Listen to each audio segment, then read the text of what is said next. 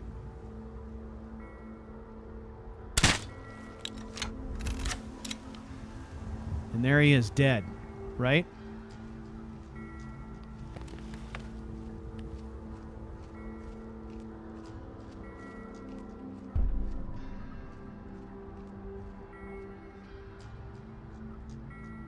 So this could actually work.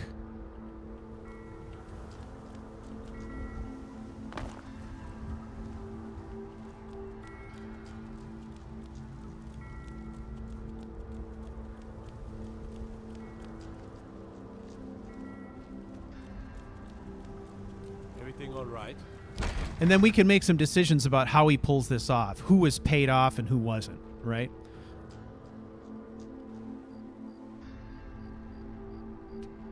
Okay, so that is going to be mission number 2, and I really, really like that one a lot. I think that one is fantastic. I'm going to think about the Eriker one.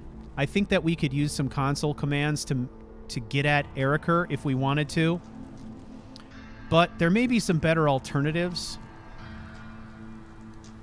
You know what might be interesting? Here's an idea. We should find out whether or not the mage that lives with Eriker is essential or not. Maybe killing that mage would actually be more interesting and less complicated if that guy is not essential. So let's see. Let's go check that out. I'm interested to see if that mage is essential.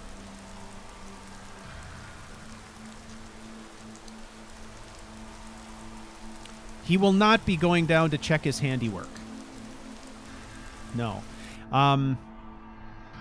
So probably not. I don't see that happening.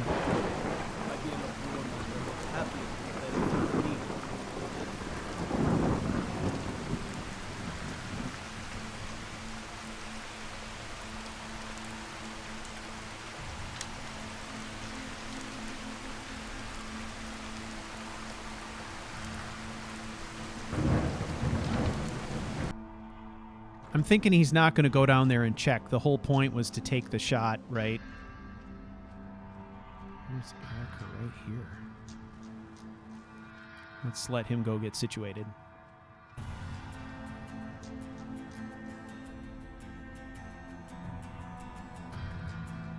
It is hard to see.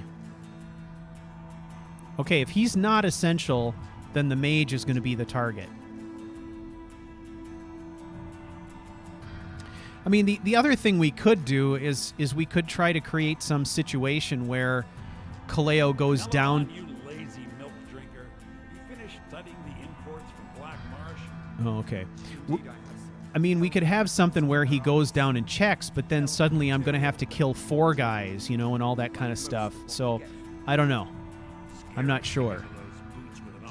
The only other alternative is that we have him do the killing in broad daylight, which doesn't make a lot of sense either, so I don't know. Even a fine weapon is only as good as its wielders, sir. They should fetch a high price from the Imperial Army. Right you are, Elf. Even from the rebels, if they've got enough money to make a competitive. Now that conversation right there... Your loyalty is a shining example to us all. That dialogue between Eriker and that mage actually gives us all the reason we might need to have him targeted by Tullius as well.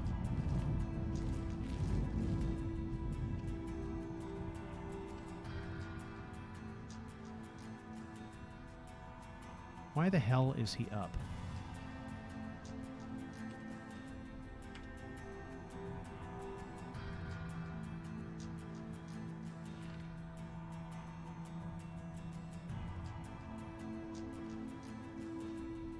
You need to leave.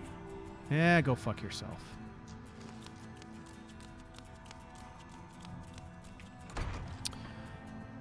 I get your point, Strudel, though. It's going to be hard for people to tell even what I'm shooting at, especially if it's dark. So I completely understand that. I'll just have to find a way around that. Maybe there's a way that I can shoot him from a spot that's not so far away or something like that. Or the other thing that might be possible, maybe I could use... What if I did this? What if I shot from that location, but I used violins to force a kill cam? So we see the bolt fly down there, hit the guy, and he drops over, right? Like, if I could get that to happen, that would be actually better. Then we get a sense of the distance. We would see who the target was. We would see him fall over dead, blah, blah, blah. All questions answered, and we're done, right? So that could be an option. I just need to figure out if I can do that or not. So let's have a look. So if we go to violins... Ranged kill moves. God damn it.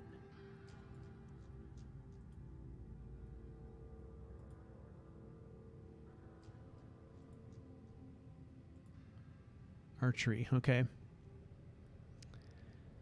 Selection mode.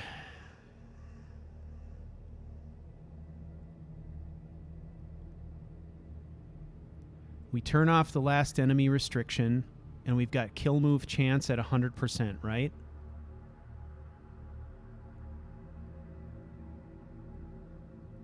Vanilla random chance of getting a variety of ranged kill move camera views. Default. So this is the view that follows the projectile. That would be ideal, right?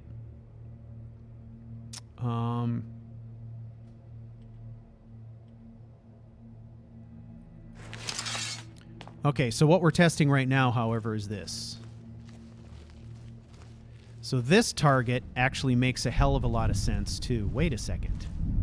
Why is Gizly in here now? What the hell is happening in this house?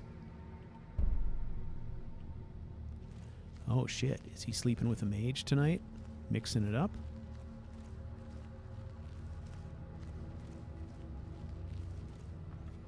I think there's some serious debauchery going on in this household. He is. Shit. All right.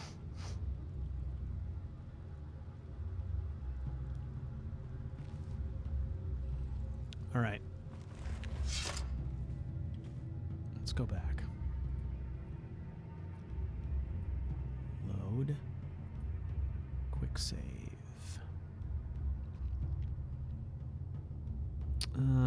Let's see.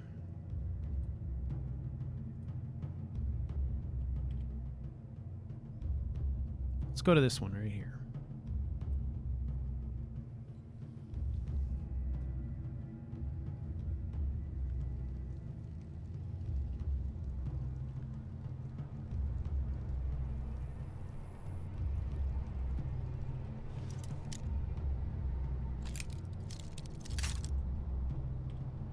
First, before we do anything else,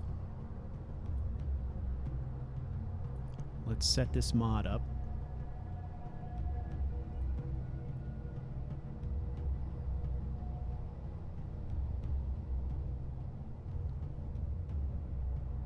Kill move chance 100%. Last enemy restriction off. Projectiles. Okay.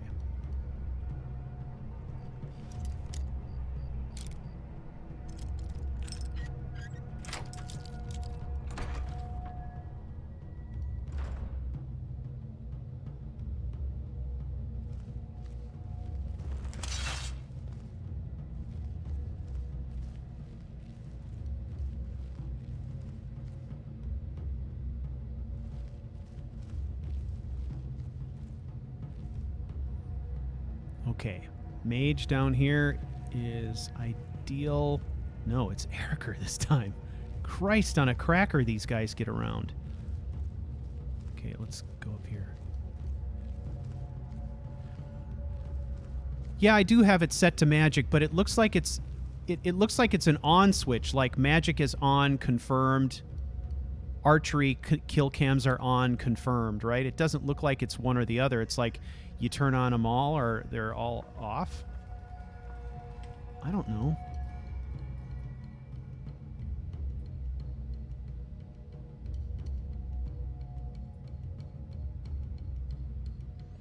So on magic, on archery,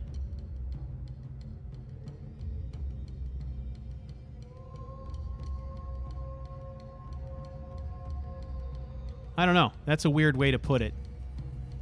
Because it doesn't look like there's an off state for either one. I'm pretty sure it's not either or. So I don't know. Whatever. Okay. Now who's...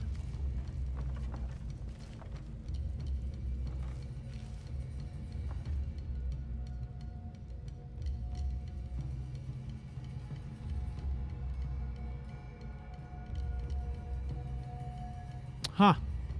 A ring of minor archery. It would be sort of ironic if he stole that, wouldn't it?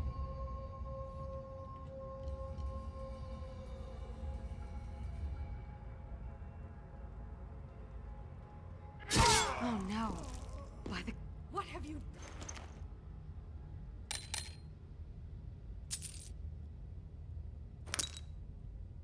done?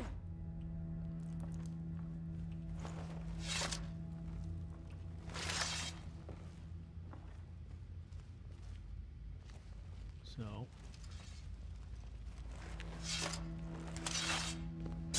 Oh, shit. My money's on the big one. That's bullshit, right?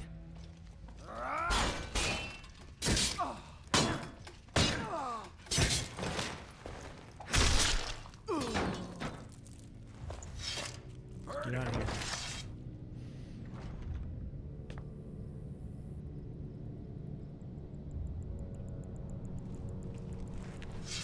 No more! I yield!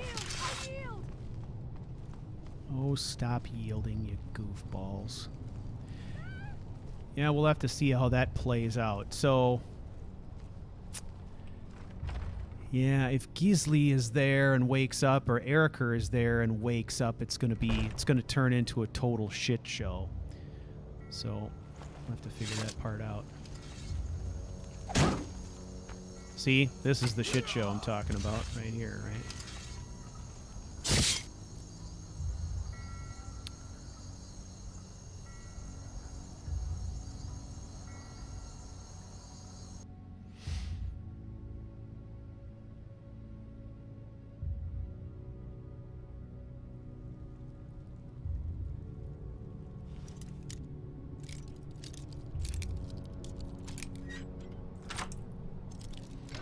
What I really need is I need that mage to be in the room below, alone.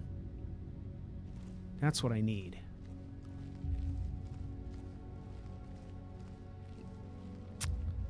That would be ideal, because then I should be able to kill him without anyone else knowing. The second another NPC sees me, then guards are going to show up and all kinds of bullshit's going to happen, right?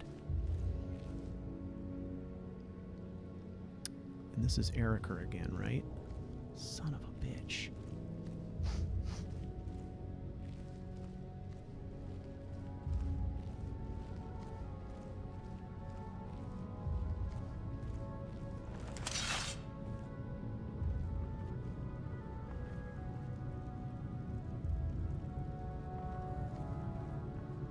Try it with a single strike. Oh no. By the... What have you done? See, how is... Ugh. That's frustrating. So there's going to be a guard downstairs again now, right?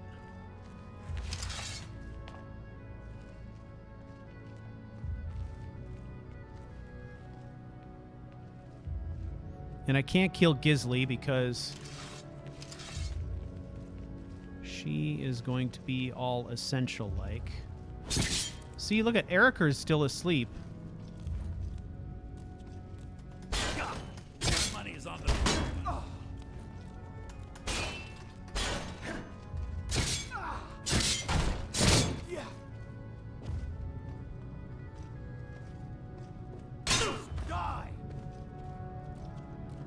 Why is she so interested in following me around? Hey, what?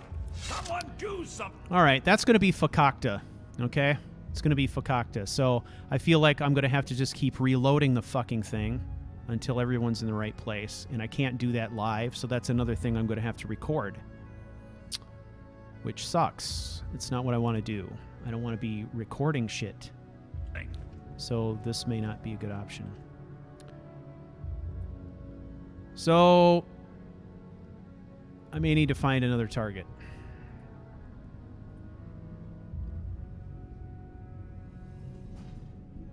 Doing stuff like this live requires a certain amount of predictability. So if it turns into a big shit show, then I'm not, because this is where I'm setting the stage for the whole story to come. So it doesn't make sense.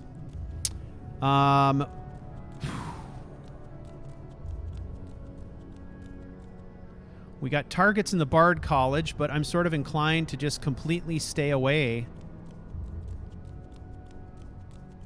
from targets that have anything to do with the vanilla game now. But, I mean, I can study that mage's travel patterns and stuff too. Maybe there's another option, so...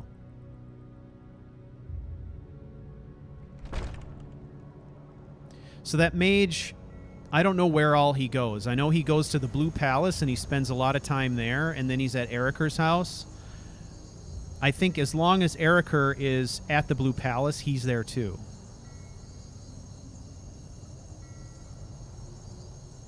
Yeah, you're right, Joe. I mean, if I'm able to, I mean, I could just, you know, reload, and keep checking. And at some point, if I get them in the right spots, make a save, and then go do it that way, that would be an option too. All right, I need to test. I need to test this shot with a kill cam and see if it actually works now.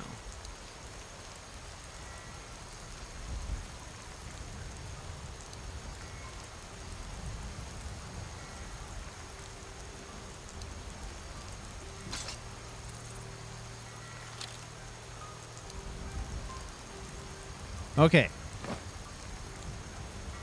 So let's set this up. There's the boy right there. Now hopefully this will work. No.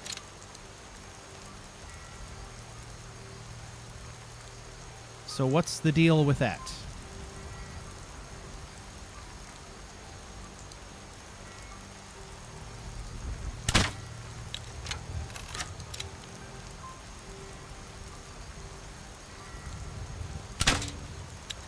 I'm getting no kill cams at all. Or did I reset?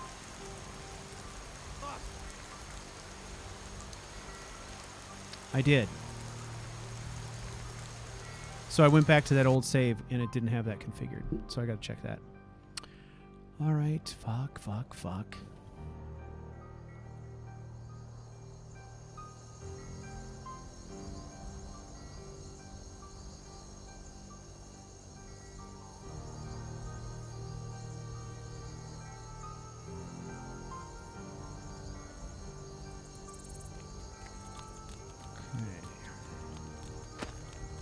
No lollygagging.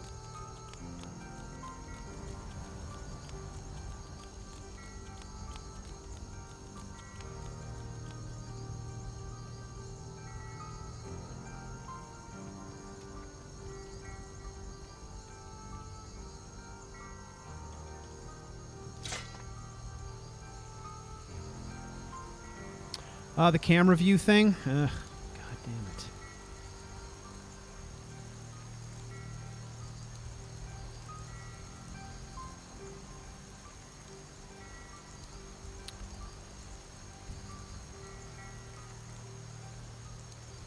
I really don't know what the difference is between these two.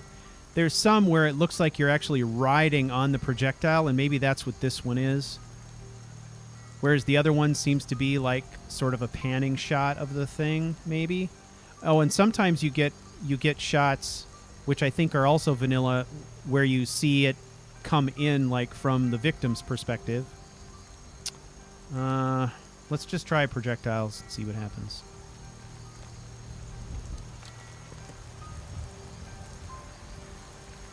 Okay.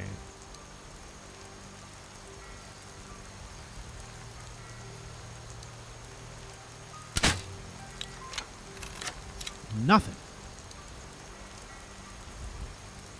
Not a fucking thing.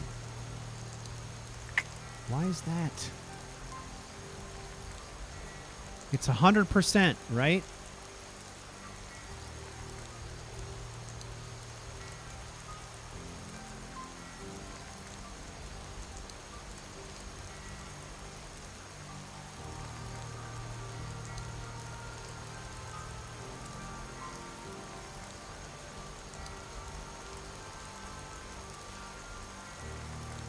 So according to that description, though,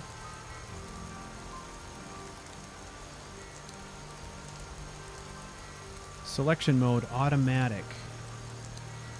Don't want manual. So this is on magic, sometimes on archery. This is on archery, sometimes on magic? I don't get it. Range kill moves can be triggered by archery attacks, rarely by magical attacks. And off is everything is off. Last enemy restriction is off. Projectiles, it's at 100%.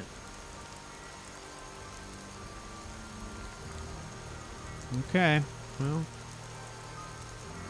Stealth triggers. Do we need to set something here?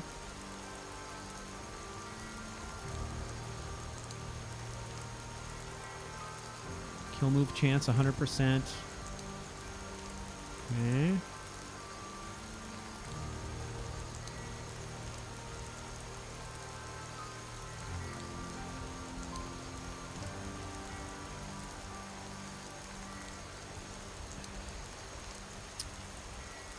I don't know.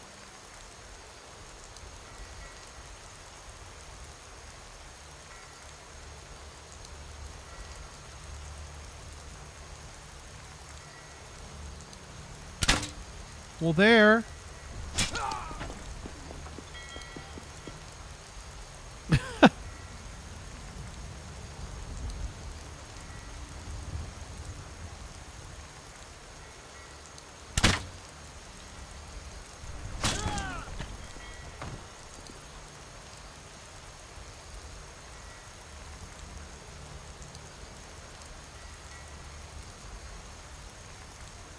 Yeah, I mean, if I can get that, that makes a lot of sense. But I didn't get it on the first shot, so why is that? Maybe it takes a bit, right? Maybe it takes a bit for the changes to happen. Let's try this. Load. Yes. So as an experiment, let's go set up our mod.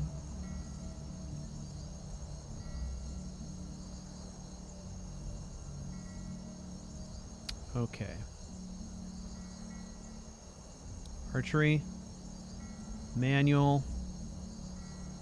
Camera view. Projectile. Last enemy restriction off. Okay. Stealth triggers. We didn't change anything here. Right? Kill move chance is 100%. This is exactly how we had it before. All right. Let's give it some time to marinate, I guess. Right?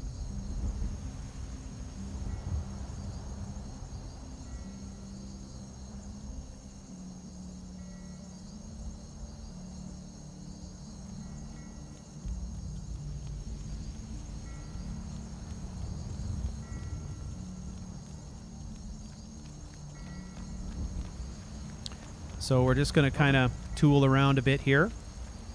We're killing time.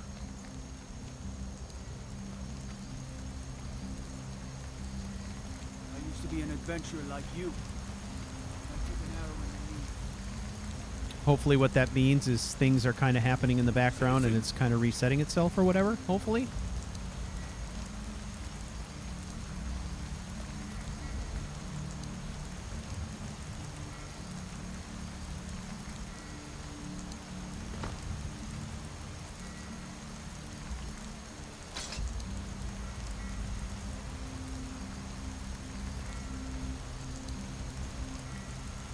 Now, there's other things that I could do as a failsafe here, but they're sort of cheesy, so I don't want to do that if I don't have to.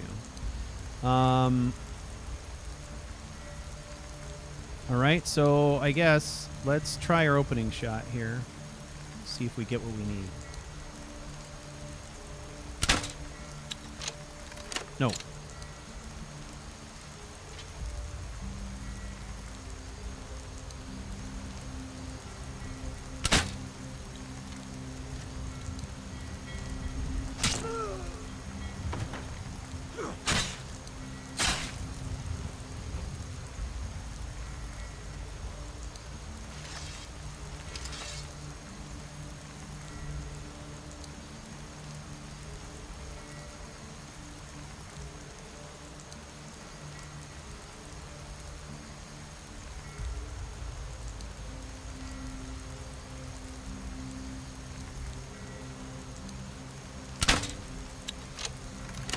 All right, well, I don't know. Have to see what happens.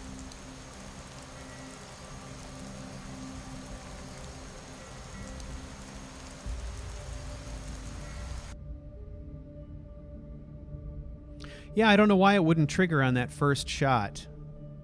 Maybe it has something to do with stealth level and, you know, who knows what. I have no idea. But there may be, I don't know, I guess I can think of some potential ways I could get around that.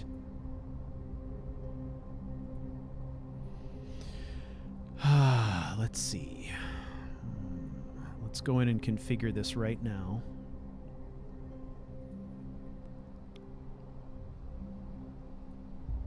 Archery. Projectile. Okay, that's how we had it set. All right, good enough. Now let's go back to Castle Dower.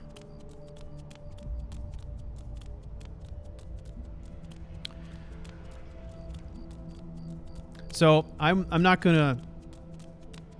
I guess I'm not gonna make you guys sit through this. I've got some thinking to do outside of live streaming to figure out how I'm gonna handle this shit.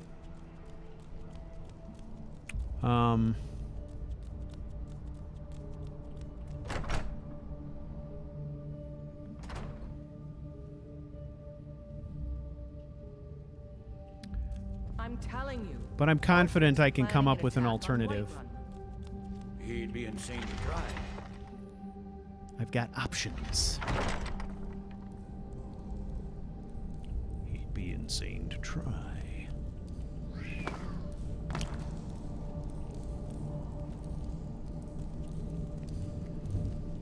And there's a guy. All right.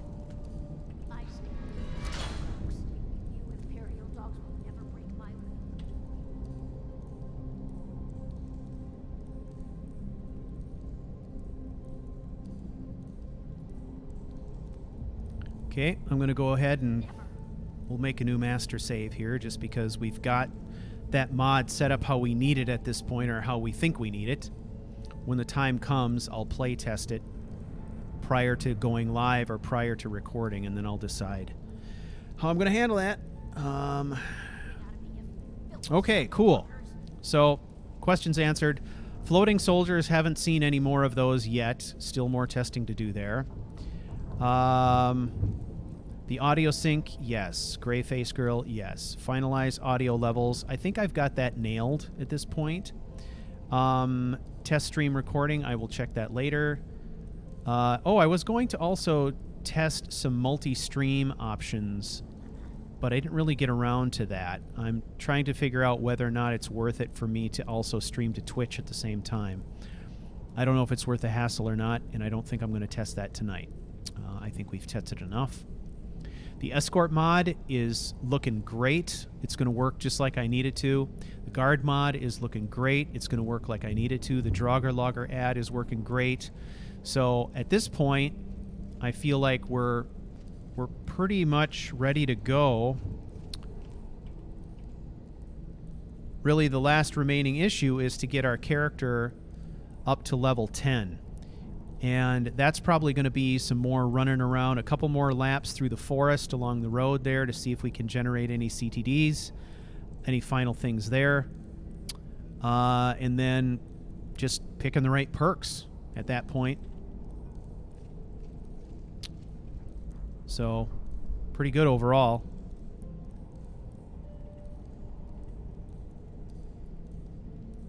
Okay.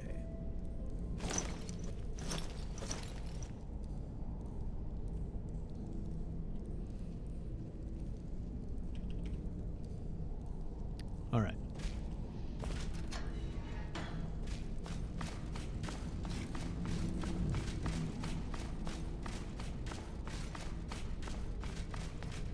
Again, I'm trying to be extra careful here to get our levels without, you know, making sure that I don't touch anything or mess anything up that we're going to need for the story later. I used to be an adventurer like you. Which is kind of hard to do. The winking skeever's got warm beds and cold meat. You look like you could use both. He'd be insane to try. He doesn't have the men. That's not what my... Staying safe, I hope. Yes, I'm staying safe. Very, very safe.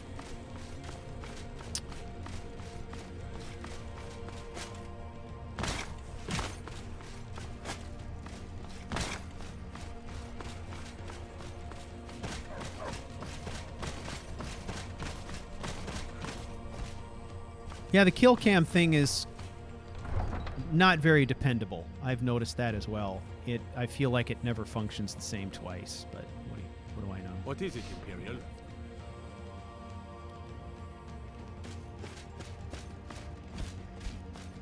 Okay.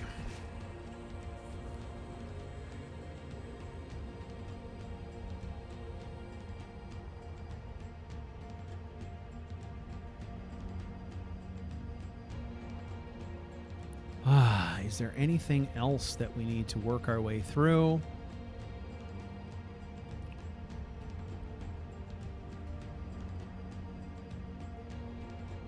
Or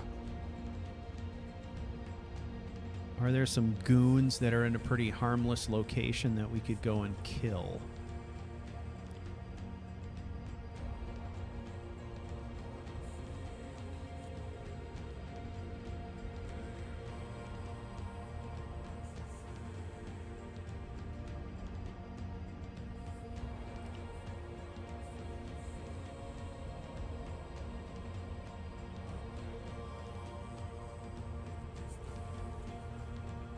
Yeah, we could maybe do that Cicero thing, get that out of the way, right?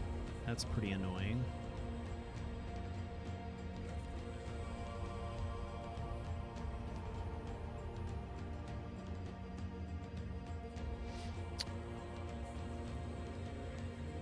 Last night I did go through and update my screen, my load screen mod as well, so it is now...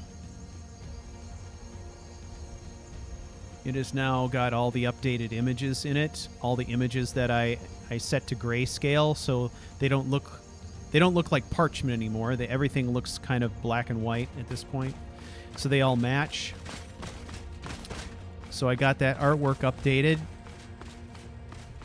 I did add a few more captions as well. I still have more captions to add, so I got to get that done. Good night, Joe.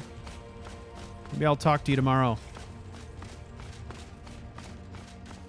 All right, so we are going to run to Whiterun. We're going to deal with Cicero, and then we're going to call it a night.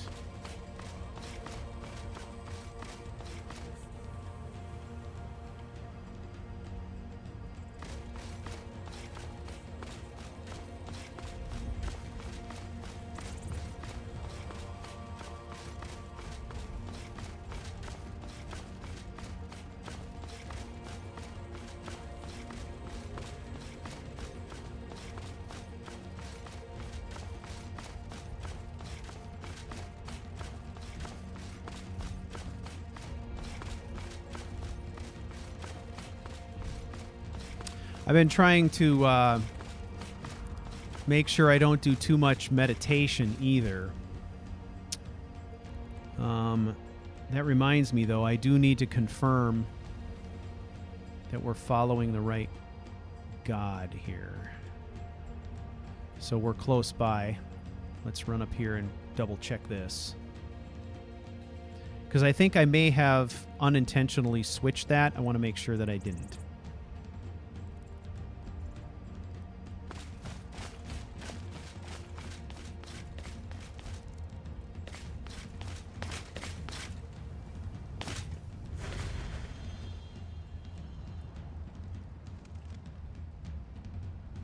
All right, done.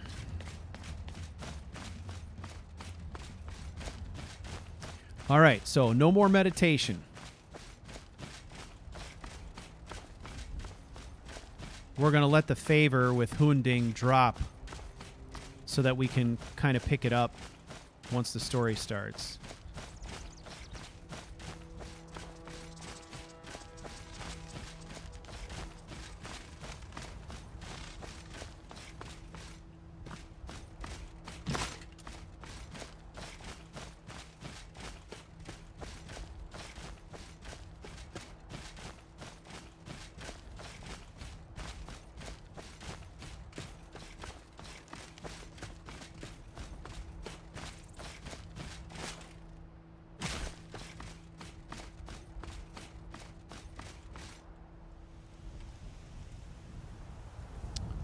All right. So,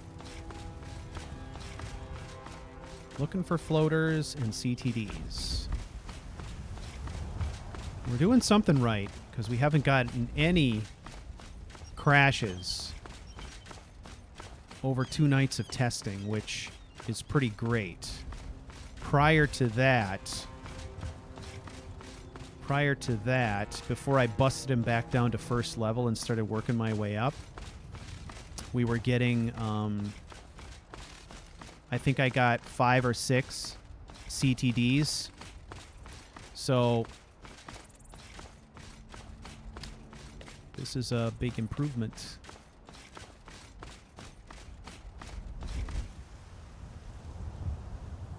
And I can't say that I've seen any more floating soldiers or anything like that. Now, see, this is where that setting to the INI file would make a big difference. We wouldn't be seeing pop in right here like this. I'm almost certain of that.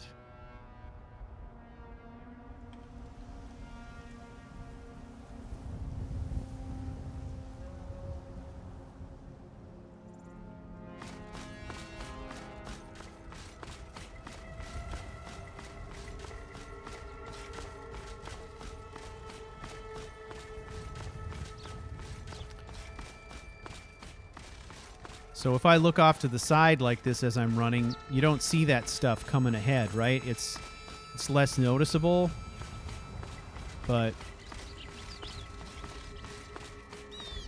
yeah, I don't know.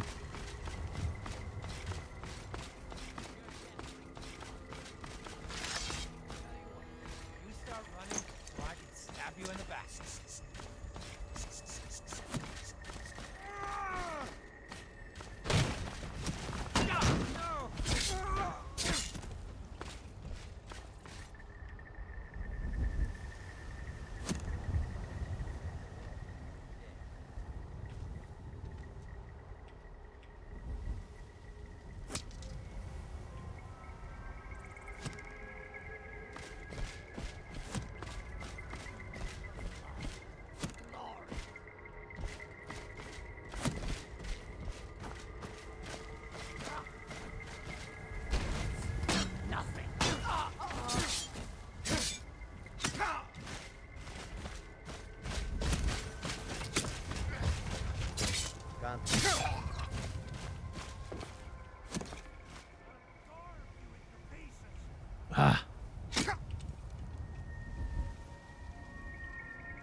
Son of a bitch.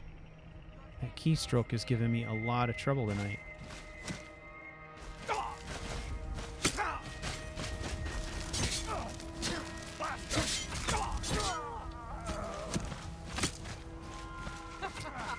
Think you can take me?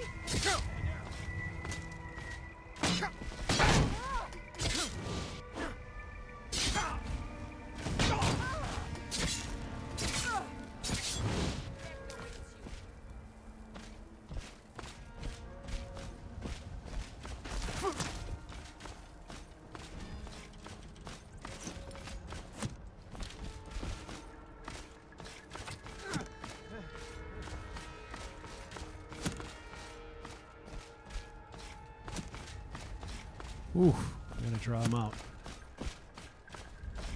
God, there's a lot of them.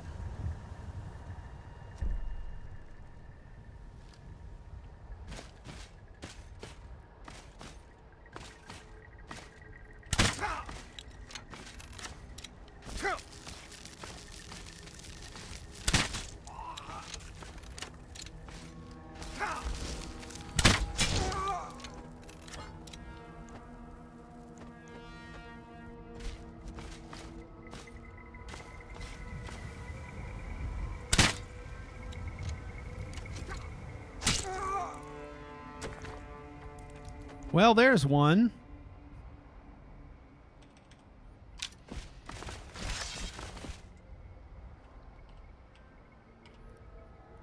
All right, let's take our level. Health, and we did one-handed last time. We're going to do the deflect arrows.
All right, that was a lot of enemies.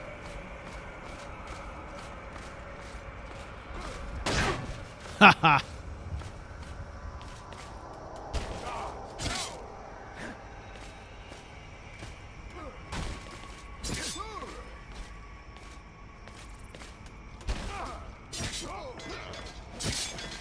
Damn. Yield, and I may still show mercy.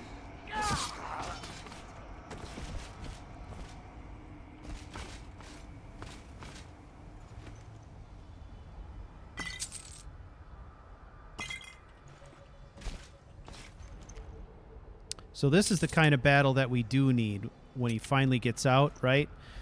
We got to go along this road and we got to have some kind of an epic battle. Lots of dead bodies, lots of chaos, so that when he marches into Camp Argentum, he's already got a reputation for The end for you. slaughter.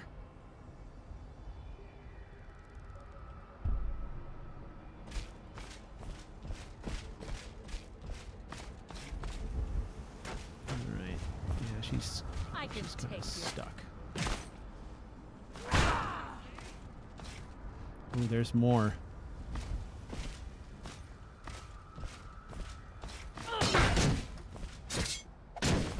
Swear I'll kill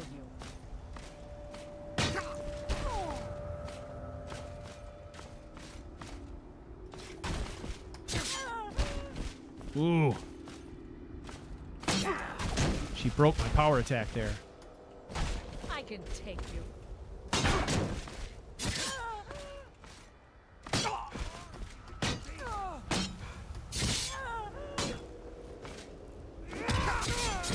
Shit. You won't live to see tomorrow.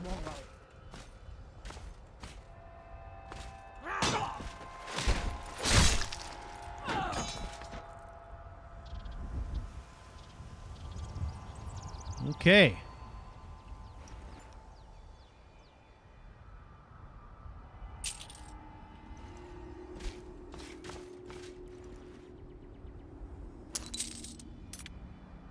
That's a lot of carnage.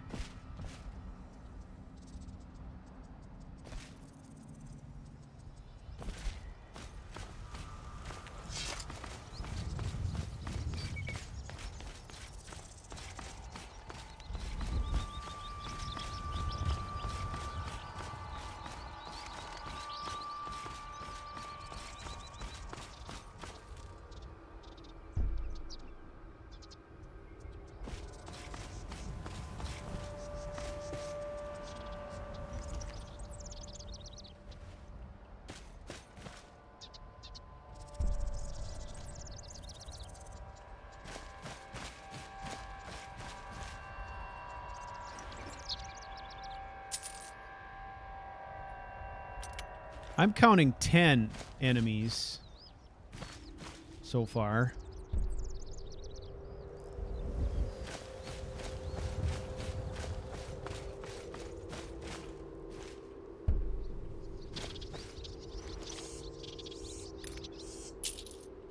That's 11.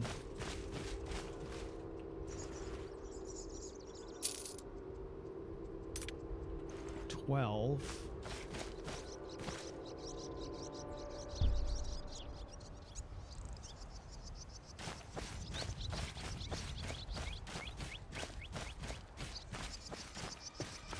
All right. Well, that was pretty good.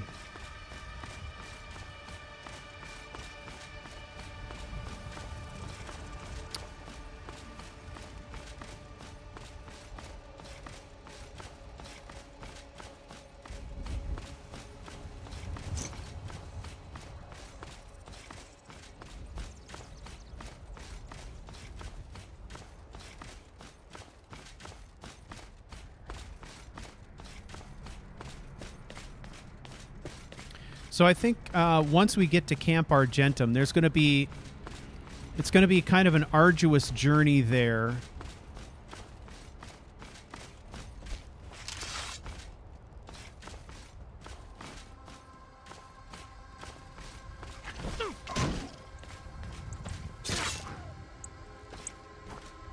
But once we get there...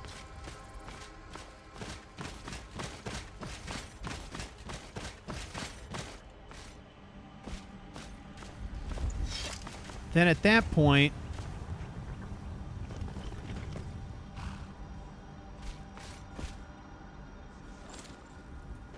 we're going to have a period of time. Why did my favor with Hunding just go up by getting on this horse? Or was it because I'm using my sword? Oh, jeez. I got to figure that out. This horse came out of nowhere.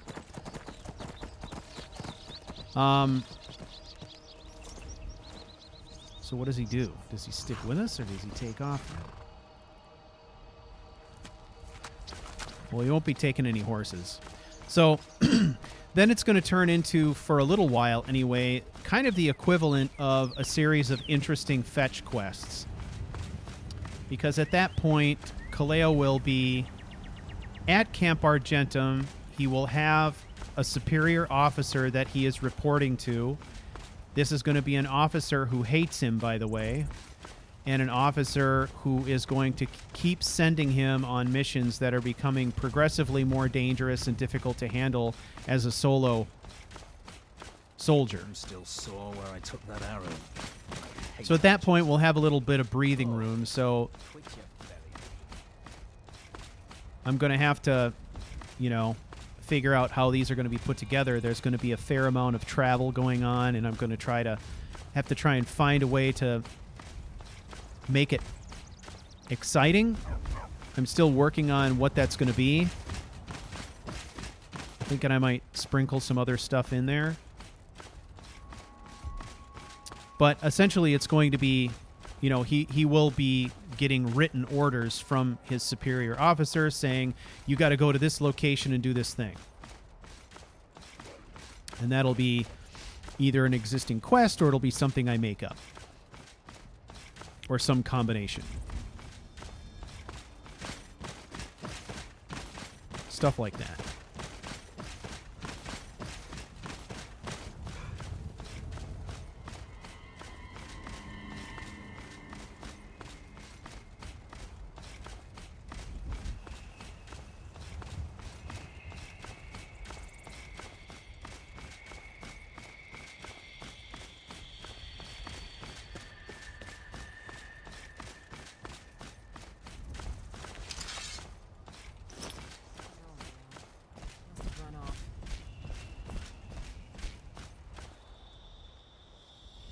Wherever the Daedra hide, the Vigil of Stendar will cast them into the light.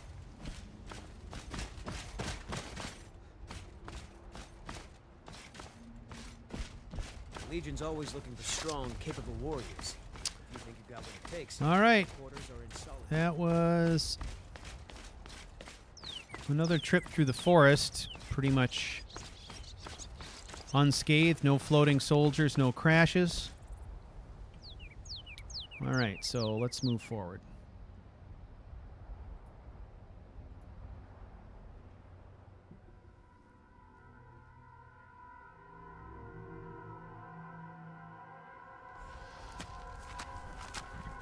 Ugh, is this horse hours now? I don't want a horse. I'm probably going to have to disable that horse.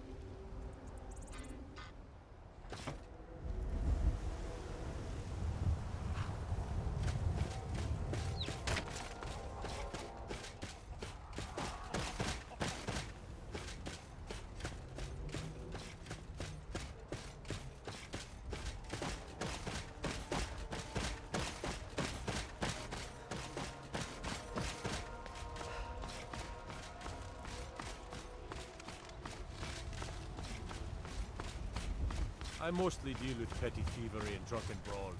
Been too long since we've had a good time.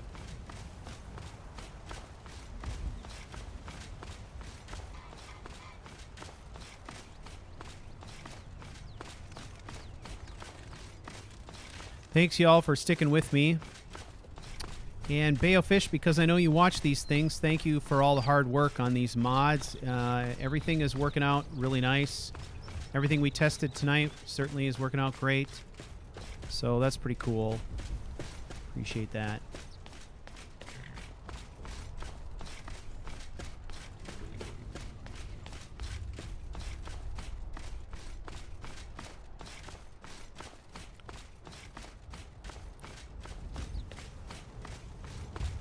So I think what's going to happen next is I'm probably going to get a few more levels that we need, test a couple other minor things, but most of the work that I have to do now at this point is really not about the mechanics of the game. It's about getting my notes down, doing some writing, recording a couple of things, putting together my intro video, all that kind of stuff. It's going to be stuff that doesn't require any live streaming, really. So there are probably going to be fewer live streams. The other thing I will be doing, though, is taking some time, now that I've got Fallout 4 and all the DLC installed, to transfer all of my mods over from my old gaming machine, get them on this gaming machine, and then reestablish my saved games and profile for Billy. And then we'll be using Billy as the basis to do some building and stuff like that. So that'll be a little bit different type of deal. What's this shit? Stormcloak Guard. Okay. Ah, bothering me funnel! Stuck here! Stuck! My mother, my poor mother. Hungry. At rest. But too still. Problem? Oh, Poor Cicero is stuck. Can't you see? I was transporting my dear, sweet mother. Well, not her. Her corpse. She's quite dead. I'm taking Mother to a new home, a new crypt, but... Ah! Wagon wheel! Damnedest wagon wheel! It broke. Don't you see?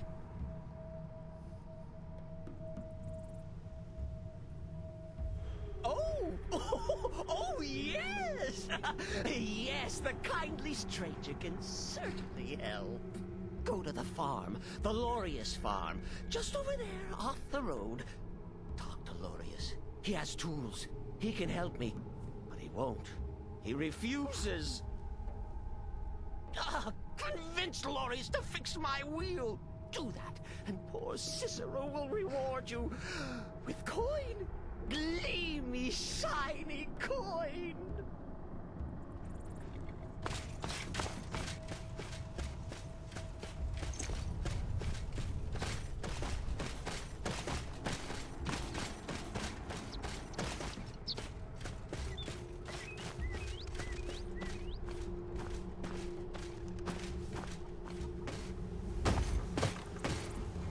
Oh, for the love of Mara, what now? Help the dude. That Cicero feller? Yeah. Tell me something I don't know. Crazy fool's already asked me about 5 times. Seems he's not satisfied with my answer. Why can't he just leave us alone? Because he's stuck at the end of your driveway. Pay me? You think this is about money? Have you seen the man? He's completely out of his head. A jester here in Skyrim? Ain't been a merry man in these parts for 100 years. And he's transporting some giant box. Says it's a coffin, and he's going to bury his mother. Mother, my eye. Could have anything in there. War contraband, weapons, skooma. Ain't no way I'm getting involved in any of that. Okay. Let's see. You have a point? No, we want him to help this guy. What? And just who in Mara's name are you, anyway? Come here, telling me my business. And for what? To help a fool? Let's see.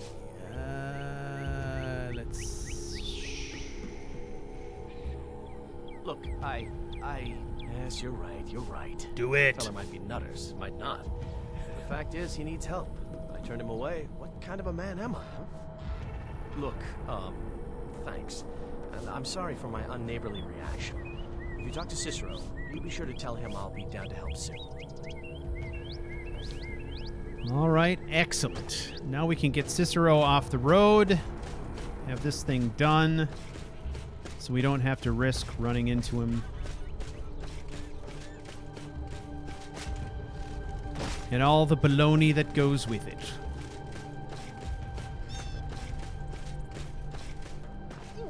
Poor mother! You did? He has? Yes. Oh, stranger! You have made Cicero so happy, so jubilant and ecstatic, but more, even more, my mother thanks you. Here for your troubles, shiny, clicky gold. A few coins for your kind deed, and thank you again. All right. That is done. So next time we come by here, he should be gone. We got 250. 250. Okay. Excellent. Now, let's save again. First, before we do that, let's double check and see where we're at here.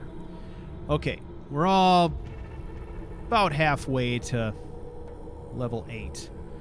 And remember, level 8 is where I'm going to create a hard save there that we can go back to over and over as I test things. All right, so let's get this. This will be our last save for tonight.